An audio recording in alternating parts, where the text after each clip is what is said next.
Si vous me regardez en ce moment, vous êtes peut-être assis confortablement dans votre canapé en train de regarder l'émission à la télé, mais vous êtes aussi peut-être sur les réseaux sociaux. Dans ce cas-là, en dessous de la vidéo, il y a peut-être une panoplie de commentaires, certains qui sont bienveillants, d'autres qui le sont nettement moins, parce que quand on parle de mobilité, ça touche aux habitudes des gens, ça déchaîne les passions, et on sait que pour l'instant, la mobilité ces dernières années à Bruxelles est en véritable transition. La mobilité et les réseaux sociaux, un cocktail explosif, pour le pire, mais aussi et surtout pour le meilleur. C'est pour ça qu'on est là. On en parle aujourd'hui avec deux invités. Bienvenue dans le Cram.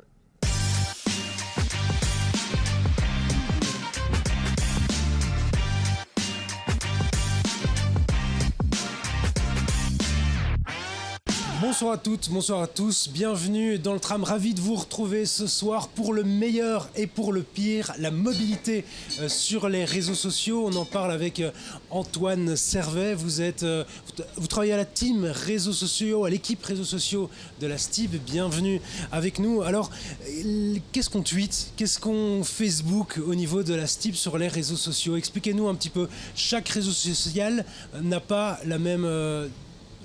on ne tweete pas la même chose que sur Facebook. Non, tout à fait.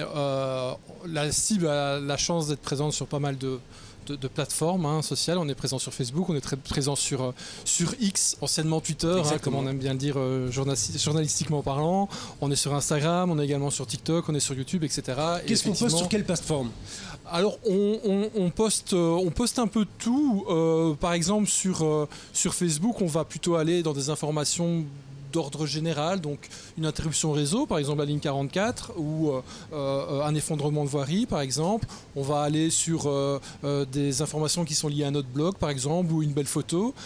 A contrario, sur Instagram, par exemple, on va plutôt aller sur de l'image de marque. Donc on va plutôt partager une belle photo qu'un de nos voyageurs nous partage en message privé, par exemple. Vous travaillez beaucoup avec des voyageurs comme ça pour publier des belles photos du réseau ? Bien sûr.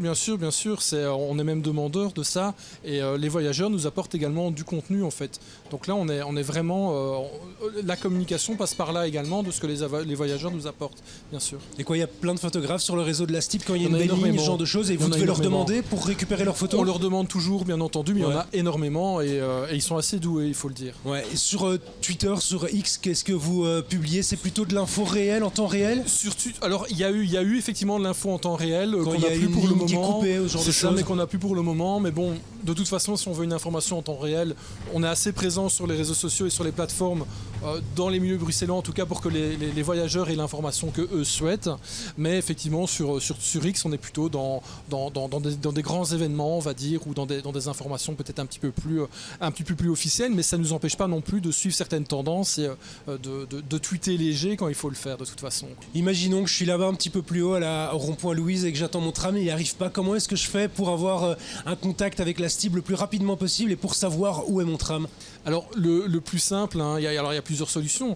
Soit vous passez par le Customer Care, donc en gros ce sont les personnes de la STIB qui s'occupent de répondre aux messages ou aux commentaires. Vous pouvez envoyer un message privé sur Facebook, sur X, sur Instagram également, il n'y a aucun problème. Vous pouvez également aller sur l'application, bien entendu. On a une réponse en combien de temps quand on envoie par exemple un message sur Messenger ? Alors je ne peux pas vous donner un temps bien précis. Par exemple le dimanche ça sera plus compliqué parce que le dimanche l'équipe ne travaille pas, mais le plus rapidement possible en tout cas. Ça c'est certain, nos bureaux sont ouverts en tout cas l'équipe travaille jusqu'à 18h, 18h30 tous les jours. Donc voilà, la marge est quand même assez grande. Qui sont les gens qui vous contactent ? Tout le monde ? Tout le monde, vraiment, ça va du journaliste au politicien, en passant par des habitués. On a des trolls, bien sûr. Ouais, c'est ça, j'allais dire. Il y a beaucoup de malveillance sur les réseaux sociaux, vous le sentez ? Oui, il y en a toujours eu. Il y en a eu beaucoup pendant la période du Covid, peut-être un petit peu moins. Mais oui, il y en a toujours. Et c'est quel genre de profil, ces gens-là ? Ça va de l'entrepreneur indépendant qui est toujours sur Twitter et qui n'a que ça à faire de sa journée, visiblement, à potentiellement un voyageur qui... a son abonnement mais nous aime pas quand même, mais a quand même besoin de nous pour pouvoir aller d'un point A à un point B, quoi. Donc vous voilà, répondez ? C'est tous les profils.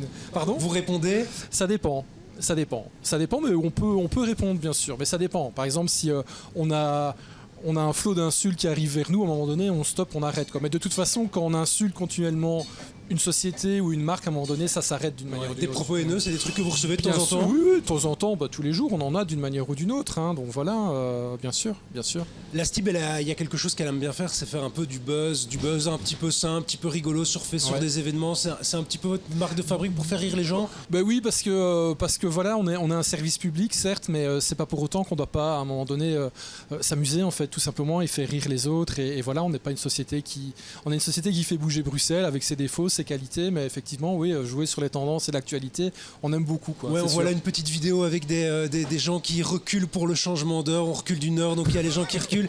Il y avait aussi un petit clin d'œil à une marque de luxe de voiture qui montrait la qualité de ces bons gros véhicules. Et donc vous avez fait ça aussi avec du personnel de la Stib. C'est ça un petit peu surfer sur l'actu? Oui, bien sûr, mais il n'y a pas que ça. On fait ça, par exemple, les euros, par exemple, pour l'Euro 2020, on avait fait quelque chose. Qu'est-ce que vous nous concoctez pour cet été? On ne sait pas encore, mais c'est en réflexion de toute façon, mais on va le faire et on doit le faire de toute façon parce que, voilà, comme dit, c'est pas parce qu'on est une société on transporte les gens, bien entendu, mais on essaye de se caler à l'actualité, bien entendu, et ça, c'est super important pour nous. Il y a une grosse équipe qui réfléchit à aux petits buzz comme ça. Dans notre équipe, on est 4, deux francophones, deux néerlandophones, et on s'échange nos idées, et ça se fait naturellement, et avec évidemment une validation de supérieure, entre guillemets, mais qui à 95% du temps passe, donc voilà, mais non, ça se passe de cette manière-là. On parlait de troll un petit peu, vous sentez que la mobilité c'est un thème qui déchaîne un petit peu les passions, tout le monde a un avis là-dessus? Bien sûr, tout le monde a un avis, ça c'est certain. Et c'est des avis enfin on en parlait, mais il y a beaucoup de positifs aussi que vous recevez? Oui, bien sûr, bien entendu, non, il y a pas que du négatif, hein, bien au-delà, mais comme on peut vite le constater sur les réseaux sociaux, c'est toujours beaucoup plus facile de critiquer, de pousser un coup de gueule que de dire c'est super, merci. Généralement on le fait pas, je veux dire, c'est comme pour un restaurant, vous allez voir les notes sur le restaurant, c'est souvent des gens qui vont râler plutôt que des gens qui vont être positifs par rapport à l'événement ou à l'endroit dans lequel eux étaient mangés. Donc voilà, oui, c'est comme ça, voilà, mais après quand on est une entreprise comme la Stib, je sais qu'il y a des posts qui sont sponsorisés un petit peu. Comment on décide de se faire de la pub sur les réseaux sociaux comme ça? En fait, nous, ce qu'on sponsorise généralement, ce sont les campagnes marketing en fait, de la Stib qui sont là. Mais à nouveau, elles ont un but bien précis. C'est pour de la sécurité, c'est pour des abonnements. Par exemple, vous avez des exemples? Par exemple, les feuilles mortes au niveau de l'automne. Donc, les feuilles mortes tombent sur nos rails, donc les rails des trams. Donc les rails ont moins d'adhérence. Donc du coup, potentiellement plus de distance de freinage, donc on essaye de sponsoriser une campagne qui est faite par le marketing. Certains services que vous proposez, il y a l'application Floya, l'application multimodalité. Oui, bien sûr, il y a ça aussi dont on peut faire la promotion, bien entendu, mais tout va dans le sens du client, bien entendu. L'idée, c'est vraiment nous, le client est vraiment le voyageur est vraiment la base même, c'est l'informer et c'est faire en sorte de lui apporter toutes les informations nécessaires pour pouvoir voyager de la manière la plus sécurisée et sécurisante dans Bruxelles. Eh bien, on regardera les réseaux sociaux de la Stib avec un petit peu plus de tact, un peu plus de punch la prochaine fois. Merci à vous, Antoine, d'avoir partagé ce moment. Pour le meilleur, pour le pire, les réseaux sociaux, on va quand même rester dans le positif avec quelques initiatives assez intéressantes qui ont été lancées ces dernières années, notamment au niveau des cyclistes. Un petit peu d'optimisme, c'est ça un petit peu l'avenir aussi. On va parler d'un groupe que vous avez peut-être vu passer sur Facebook. Stéphane De Greve, bonsoir. Vous êtes modérateur du groupe Facebook Les Cyclistes Bruxelloises sont contents. Un groupe Facebook qui a environ 10 000 abonnés, c'est exact? Oui, on est à 10 500 abonnés actuellement, oui. Ça vient d'où l'idée de ce groupe? Alors ce groupe, il est né en juillet 2020. Donc on était en pleine pandémie, les gens étaient coincés chez eux, on ne pouvait pas utiliser sa voiture. Et donc il y a beaucoup de gens qui, pour sortir de chez eux, pour aller travailler, se sont mis au vélo. Donc on a eu une explosion du nombre de touristes, de cyclistes à Bruxelles. Il y a eu des nouvelles pistes qui se sont installées. Et il y a beaucoup de gens qui cherchaient des informations sur où trouver un vélo, où trouver des accessoires. Ils avaient des questions sur le code de la route, et donc une personne qui s'appelle Dimitri H a créé ce groupe pour aider les gens à répondre à ces questions. Quand vous dites on a créé ce groupe, c'est quoi? C'est une bande de copains, c'est parti de là? Non, à la base c'est une initiative vraiment de Dimitri qui a ensuite cherché d'autres personnes pour l'aider à gérer le groupe. On est à peu près une petite dizaine d'administrateurs et de modérateurs actuellement. pour 10 000 membres et ça fonctionne bien. Maintenant, on est devenus potes et on se voit 2-3 fois par an. Ouais. 10 000 membres, comment c'est arrivé d'avoir 10 000 membres? C'est arrivé petit à petit ou ça se fait d'un coup? Non, petit à petit, on va dire toutes les semaines, on avait entre 50 et 100 nouvelles personnes qui rejoignaient le groupe. Des personnes qui étaient dans le groupe qui disaient je vais inviter mes amis, je vais inviter mes collègues, je vais inviter mes enfants ou mes parents pour apprendre des choses parce que on a vraiment cette communauté où on s'entraide. Aujourd'hui, c'est quoi? C'est une communauté dans l'entraide? Expliquez-nous un petit peu ce qu'on peut voir sur ce groupe. Alors, sur ce groupe, on a principalement des gens qui témoignent de leur quotidien, des gens qui posent des questions pour où acheter un vélo, où acheter un accessoire, quel est le meilleur siège bébé pour mon enfant, qui ont des questions sur des itinéraires, qui ont des questions sur le code de la route aussi. Parfois qui témoignent de ce qui s'est passé sur la route. Il y a des gens qui ont eu des petites frayeurs, il y a des gens qui ont des interrogations. Et alors on est là pour les conseiller, pour répondre à leurs questions, pour les rassurer. C'est ouvert à tout le monde, il n'y a pas que des cyclistes. Moi j'ai des collègues, des amis qui sont dedans aussi, qui ne roulent pas à vélo. Oui, non, il n'y a pas que des cyclistes dedans, il y a des gens qui sont curieux, qui voudraient se mettre au vélo mais qui n'ont pas encore de vélo. Il y a des gens qui veulent simplement savoir un peu comprendre qui sont les cyclistes de Bruxelles. Il y a des journalistes, il y a des gens d'associations, il y a des gens des médias. C'est un petit peu une manière de faire pression pour le cyclisme, pour des meilleures infrastructures aussi, ou c'est pas l'idée? Non, c'est pas l'idée. C'est vraiment un groupe de soutien et de bienveillance. C'est quelque chose qui manquait à Bruxelles, il n'y avait pas vraiment des groupes comme ça? Il n'y avait pas de groupe aussi large. Bon, il y avait évidemment, il y a beaucoup de cyclistes qui sont sur Twitter, il y a des cyclistes qui sont sur Instagram, mais il n'y avait pas vraiment de plateforme unifiée pour que une partie significative des cyclistes de Bruxelles puissent discuter au quotidien de leur quotidien. Voilà. Ça suscite de l'intérêt à l'extérieur de Bruxelles?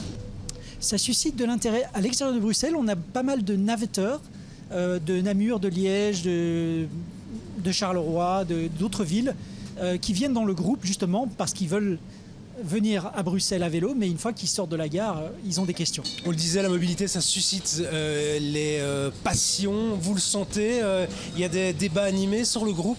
Alors dans notre groupe, non, parce qu'on est vraiment dans la bienveillance, on est vraiment dans le soutien. On n'est pas du tout à vouloir tout le temps râler sur telle infrastructure ou tel code de la route ou autre. C'est vraiment l'idée, c'est voilà, on est là, on essaye de rester en sécurité et on fait tout pour répondre aux questions des gens. Mais l'idée, c'est pas vraiment on n'est pas là pour se disputer. On est tous là parce qu'on aime le vélo, parce qu'on va à vélo, parce qu'on a des questions. Mais voilà. Vous êtes de temps en temps amené à supprimer l'un ou l'autre poste ou à ne pas valider des postes un petit peu malveillants ou c'est assez rare? Alors oui, c'est très très rare. Généralement, quand un poste n'est pas validé, c'est parce qu'il n'a rien à voir avec le vélo à Bruxelles ou parce que ce sont parfois des publications qui sont un peu moqueuses envers d'autres personnes, des publications qui vont se moquer des automobilistes. C'est pas le but non plus. On n'est pas là pour se moquer des autres. On est content d'être là. On pense qu'on a un mode de déplacement qui est efficace à Bruxelles. Il y a plein de raisons de faire du vélo. Il y en a, c'est parce que ça va plus vite. Il y en a pour des raisons écologiques. Il y en a pour des questions économiques. Mais voilà, on a tous les raisons d'être là, mais il y a plein de raisons. Il y a un petit clin d'œil dans le nom du groupe à un autre groupe qui a été créé sur Facebook il y a quelques années de la part de certains automobilistes. Oui. Il y a plusieurs groupes sur les réseaux. Il y a des groupes d'automobilistes qui sont parfois pas très contents et qui sont l'automobiliste en a marre, pour pas le citer. Voilà, j'en suis pas membre parce qu'ils sont. C'est un petit clin d'œil bienveillant. Voilà, mais l'idée c'était de montrer qu'il y a moyen d'échanger, il y a moyen de communiquer dans le positif, dans le bienveillant, et c'est tellement plus facile de changer les choses avec de la bienveillance, de la gentillesse et de la bonne volonté, que simplement en étant furieux et en colère tout le temps. On vous souhaite de continuer à grandir cette communauté. Merci à vous Stéphane De Greef. Merci d'avoir participé à cette émission. Merci à vous aussi de nous avoir suivis. On se retrouve la semaine prochaine. Même heure, même tram. Belle soirée.